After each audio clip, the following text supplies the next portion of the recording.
Hello, this is Ishar, and in today's talk, I'll be going over some advice for my teenage viewers on how to survive your teenage years.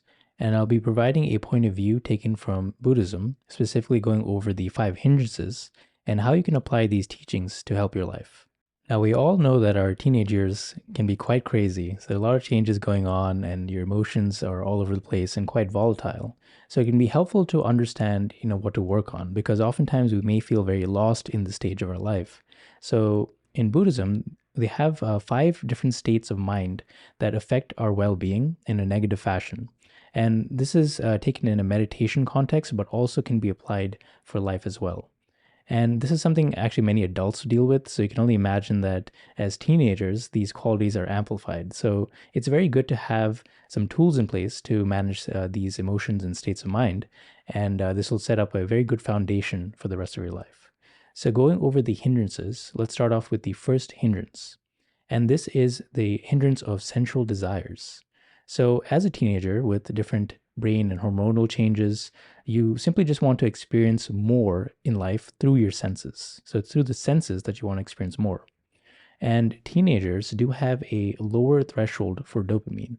So, dopamine is a neurotransmitter responsible for going after things, and it's a motivating factor. And what this means is that since teens have a lower threshold as their baseline, it actually takes them more to feel alert. So they need more stimulus and more things in order to feel the same as other people. Now, what this means is that they want to do and experience more. So, as a teen, you probably have experiences where all of a sudden there has been a shift where you want to have, more food and try more food out, or you're interested in romance and sexual desires, and these seem to be very heightened compared to before. And, normal movies don't cut it anymore. You want more drama, more action, more scarier movies if that's what you're into. And this is also a period of time where you're taking more risks because just being normal and going with the flow doesn't really motivate you or energize you in the same manner. So this is why you'll try to seek out more things. And many adults will say, you know what, you should not have these things or the drive to seek out more. But we oftentimes forget as adults that how strong are these impulses were when we were teenagers. So we can't just forget about it. And I don't think that's very practical for many teens to suppress this part of themselves. And I could definitely tell you that, when I first started meditating at age 15, at least 60% of my meditation session was all focused on the cute girl I was trying to ask out in class. So I was just thinking about girls all the time, and I was just very distracted. So it is a thing, and trying to deny this part of yourself isn't really helpful. Now, what we want to do is starting to become very mindful of how our attention latches onto different things. So rather than push away our desires for sensual pleasures, start to think about, can you be with your wants and desires without repressing it, and also without creating resistance? Because if we suppress or create extra resistance, this will actually create problems for us later on in life. Yet at the same time, we don't want to be completely involved and lose yourself to the different desires in your life. So you don't want to go too far adding more fuel to it, because if you completely lose your center of control and go completely into it, then you lose your sense of well-being, right? And you're going from place to place and you don't have a certain grounding in place. So the idea behind this is that when we create attachments to our sense desires, we are controlled by it. So controlled by the mercy of it. And we can't really experience the peace of just being as you are, because you always have the need to constantly want to do things, and you're very unsettled. So you don't have that sense of grounding and calm in place. So what is the solution for this? How can we work on this? Well, the first is taking more of a proactive approach and what the Buddhists call guard the sense doors. So this means that if you know that there are certain environments or situations in which you are going to overindulge in a certain sense pleasure, then start to take precautions beforehand. So practically speaking, if you're a teen and you're in school and you know a group of friends that like to party hard and take a lot of substances, and they just lose control and they go end up making a lot of bad decisions.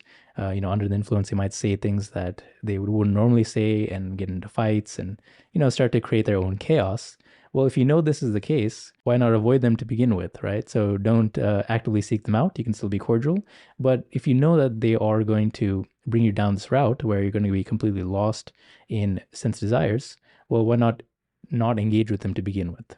And this is just one example, but there's other things like maybe installing a ad blocker or a certain blocker for adult websites that you shouldn't be looking at. So there's different things you can do to, or if you know that there's a place where it has a lot of alcohol, then maybe take a more proactive approach. If you know that you're going to overindulge, to be more mindful. So there are certain things we can do, and we need to take more of a proactive approach if we know that we're going to completely indulge in certain sense desires. So again, don't try to fight your desires, but just be mindful of it. And the mindfulness will create a good foundation for the future as well. Now, the second hindrance is ill will or hatred. So our teen years are where we are the most angsty, angsty at life. We fight against our parents, we fight against school, we fight against the person that looked at you weird. Teens are notorious for gossiping, and there's a lot of like turmoil, and it's a complete drama, right? So this is a period of complete, like, where a period where you may experience a lot of ill will towards other people. And if you were like me as a teen, you may gravitate towards angry music. I was into rock personally, so I was listening to Korn, Linkin Park, and emo music. And the idea behind ill will is obviously you don't feel very great when you have resistance towards yourself and life, right? I mean, this really makes sense. And ill will doesn't apply just for other people, but also for yourself. So, how are you treating yourself? Now, the solution, as the Buddhist practice would prescribe, is to do more of a loving kindness practice. So, having a heart-based practice or loving kindness practice is actually serves as a antidote or a water to cool the fires of hatred. So, you may have a lot of resistance to this, especially as a teen. You may think this is the dumbest thing ever to apply love and kindness to other people, especially your parents who you might be fighting at this time. But what I'd like to say is that think of it as an experiment. So, you may have a lot of resistance towards doing this practice, but you'll start to see how this really transforms your relationships in your life. And the people don't change. The people in your life are still going to be there right now, but you'll notice that your reaction to them really changes. So even though that maybe certain people in your life that are causing you grief and trouble, just by you changing your intention or attitude towards them will actually change the way they treat you as well. It's weird how that works, because when you meet resistance with complete acceptance and you're not fighting back, well, you naturally notice that it starts to fade away. And that's really great. Now, how to do the loving kindness practice is that you will be repeating the phrases.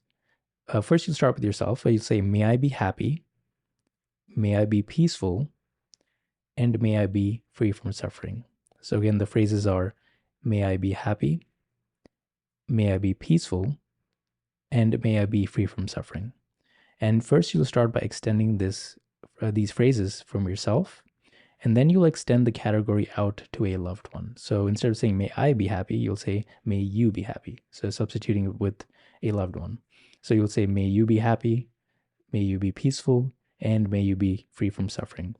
So this loved one can be a family member, a very close friend. It could even be a pet. So if you're especially in an angsty mood, you don't want to think of your parents, then fine. Do you have a cat or a dog or just a pet you can extend these feelings out to? And to strengthen these phrases, you will actually try to visualize different scenarios in which the person or pet that you're extending these feelings out to are very happy. So can you visualize them with a smile or just being very content? So after you've extended these phrases to yourself and then a loved one, then you would extend it out to an acquaintance. So you want to expand your circle of compassion and love. So an acquaintance in this case could be maybe a shy person in your geometry class that you've never talked to before, or just a random person, maybe the lunch lady if you're in high school, or in college, it could be someone, in your class that you don't really talk to. So you can start to extend these feelings out to people that, you're cool with, but you don't know too well. And then once you've done that, then you extend these feelings out to a difficult person. And it may be very hard to extend these feelings, but just as an experiment, try so. Because you'll start to realize that the person that is very difficult is that way because of certain ego patterns. So they aren't, if they could help it, they're obviously trying to be happy. But by them being angry, they're actually hurting themselves. So you can try to give them love and kindness. And after you've done this, try to extend these feelings out to everyone. So this could be everyone in your city or your school, just everyone in your state, country, or even the world as well. And you'll feel this great feeling of peace and relief. And this practice can be done, just for 20 minutes. It doesn't have to be too long. And this can even be done, I recommend, before going to school as well, because you'll have a good feeling going into the day. Now, the next hindrance is sloth or torpor, also known as just laziness and dullness. So, as a teen, I'd play hours and hours of video games and watch hours of TV. And, as a teen, there's this feeling where, you'd like to just veg out sometimes. And a lot of teens will do this, but they'll just sit around and do nothing. I have a 17-year-old brother myself, and he just sits in his room half the day just watching TV. And, this blah state, if you will, or this dull state, if you notice, it isn't as peaceful as you think. So a lot of teens will try to want to get to this state where you're just, not really thinking or using your mind, and it's kind of like blah. But you'll notice with this state, it's actually not that peaceful. It's just you just don't have much energy. So you may think that it's very restful to have like a very numb mind where you don't have much presence. But in reality, when you develop calmness, that actually feels a lot better than being numb. So having more of that mindful quality. So how can we work on this? So in terms of meditation, if you're feeling very like sluggish, then walking meditation is actually very good for you because you can start to move around. But in your day-to-day life, start to think about how you can exercise or be more energetic. So having more activities in your day. So when you spend more energy, you'll actually get more energy. It's weird how that works. So if you sit around all day, well, you're basically telling your body and brain, well, I don't need much energy because I'm just going to sit around and not expend much energy. But if you start to move around and become more active, well, you'll start to feel more of that energy within you. So my recommendation is if you're not currently taking a sport or doing any kind of physical activity, can you start to do that? Now, the next hindrance is restlessness or anxiousness. So this is the opposite of sloth. So this is where you have a lot of excess energy and you're just very nervous and antsy all the time. And this is very true during your teenage years because you just want to get up and do things, right? And you always feel that you can't really just sit still or be as you are. And this is a hindrance because, well, you can't sit still. You can't enjoy the present moment as it is. So you have too much energy that needs to be burnt off here and there. And how to do this, obviously, with this, you can focus on concentrating the mind. Because when your mind is very concentrated and you're very focused, it actually produces a very calm mind. So, concentrated mind is a calm mind. And if you do a concentration based meditation, you'll start to tap into this. So, one concentration method is just focusing on your breath. So, you're breathing every single second. So, why not just pay attention to your breath? So, you can look into my other talks on this, such as the mindfulness of breath, where you can focus just on your breathing as it is. And as a teen, just know that just manage your expectations. You're not going to be like a Buddha overnight, like a stone Buddha, where you're very peaceful and nothing rocks you off center. That's just not realistic. So don't expect that to happen and don't expect that you're never going to get agitated or restless or anxious.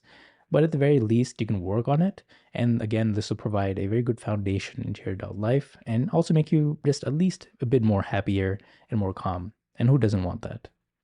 Now, the last hindrance is doubt. So, this means that you just have a lack of confidence. So, doubt is created by not having enough faith in whatever you're doing.